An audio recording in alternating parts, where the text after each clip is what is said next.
So here we are, 40 and over club, right? Folks, I had some challenges getting this video done. This is my third try.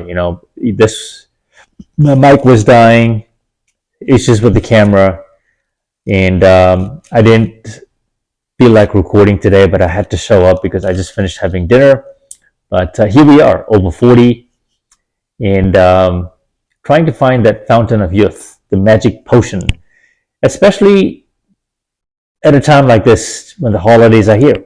And I say it's never too late, but you can definitely, I've talked about the 6-month process, in June, 6 months to go. Then I talked about 3 months to go.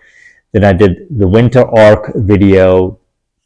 And then I just did like how to fast forward and get quicker results, faster results. And if you still haven't started, then here's another video on how you can start.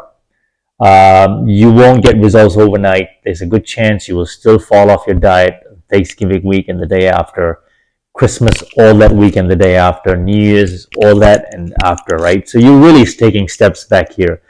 If you haven't dialed into your habits earlier in the year, if you've been sitting on your resolution, or if you half-assed it and you're back to square -5, you're not going to make it up in the next month and a half. But what you can do is start thinking about your lifestyle a little differently and shaping your thinking patterns and habits and looking at food in a way that massages your brain into just acclimating to this lifestyle, because it's a slow process. It's a slow churn and burn. It's like a handshake deal with your inner voice and the external, right? So you have to be good internal to face the external, and the external are temptations, right? The externals are the easy way out, the cheat codes, right? The cheating. But if you are centered within, and if you have developed a system, a protocol, then it's going to serve you well in this lifestyle and it work wonders. I'm throwing up some B-roll so you can see that I'm not just talking, I'm living proof of this. I'm 49 years old. I practically walk 10,000 steps or more every single day. Sometimes I get all the way up to 16, 17, 18,000 steps. For me, that's my endurance, my cardio. I mix it up with endurance. I mix it up with inclines. Really gets your lungs going, and sometimes I do sprints at least once a week to engage my fast twitch muscle fibers. I'm a pretty good runner, I think. I'm pretty athletic, given the martial arts and the martial arts and dance background. So with all that being said, if you are trying to fast track your 2025 goals, especially if you're 40 and over, Gen X, we're all looking to turn back the clock, and the magic formula is none other than these things that I've mentioned. What's separating you from achieving that goal is the art of taking strategic action. That's it. It's that simple. You have to start, right? You can't. What a lot of people do is they start and then they stop. They start and then they stop, and then their bad eating habits come back to take them 5 steps back practically, right? So, incorporate each protocol, fasting and walking. You can try 12-hour fast. You can try 14-hour fast. They say the magic window typically starts opening up around the 16-hour mark of fasting. And then anything after that is just super beneficial. I think if you're able to do 16 to 18 to 20 hours and keep your eating window to about 4 hours, you're going to see some remarkable results. Because you could kind of somewhat get away with eating moderately, some of your comfort foods that you like, but I'm talking about moderation. One, when you break your fast, you want to break your fast with fruits gently, be easy on your digestive system, and then see how your body feels. There's going to be a lot of rumbling, gurgling in your stomach, right?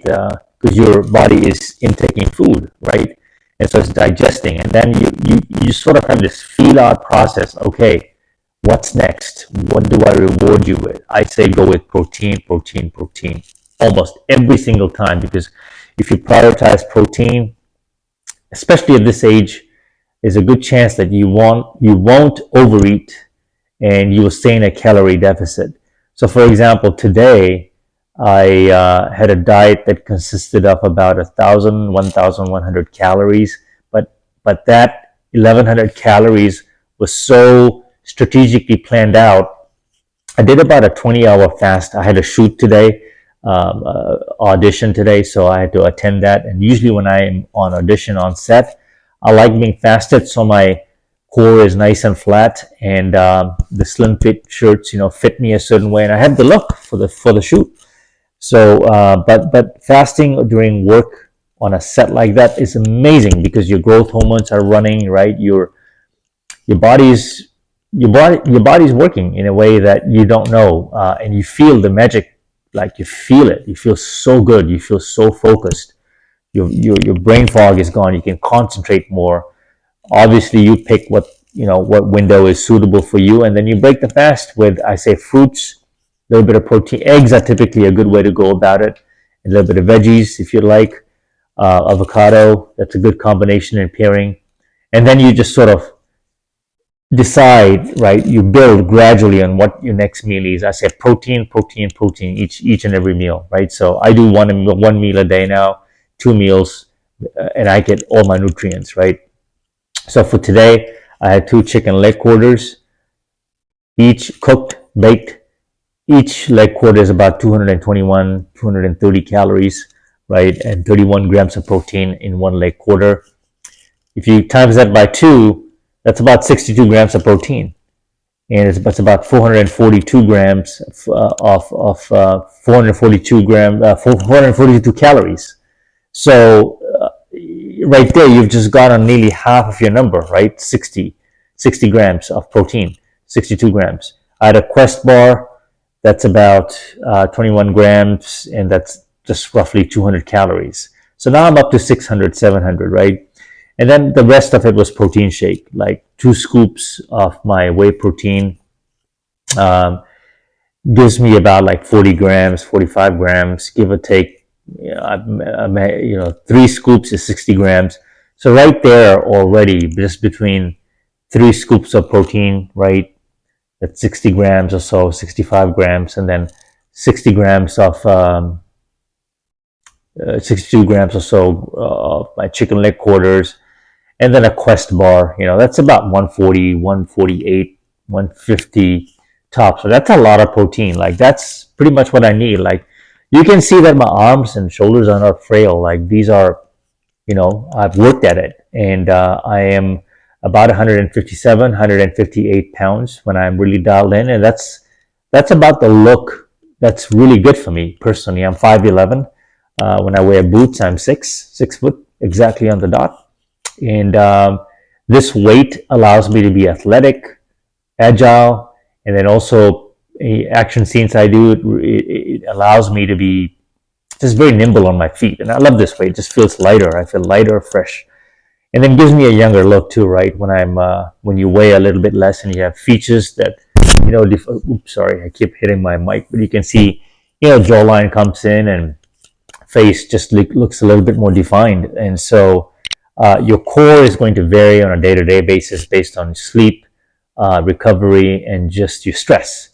So at this age, you have to manage those external factors. But I say that if you're looking to get back in top shape, combine the 3 elements of just intermittent fasting, walking diligently, and embracing the therapeutic effects of it, the mental health. And once you do just those 2 things, I would say try out fasting and walking. As I said earlier, build those fasting windows, walk 5,000, 7, 9, 10,000 steps, and do it consistently and test yourself the remaining 2.5 months, 1.5 months. Damn, it's going by so fast. And then start tracking, start deciding how you want to eat, and measure your calories. So I'll do another video about tracking, how important tracking is. But for the purposes of this video, the best way to get in shape and be in the best shape of your life is what we just talked about. So enjoy my walking videos, walk and talk diaries, and until the next one, Mamba out.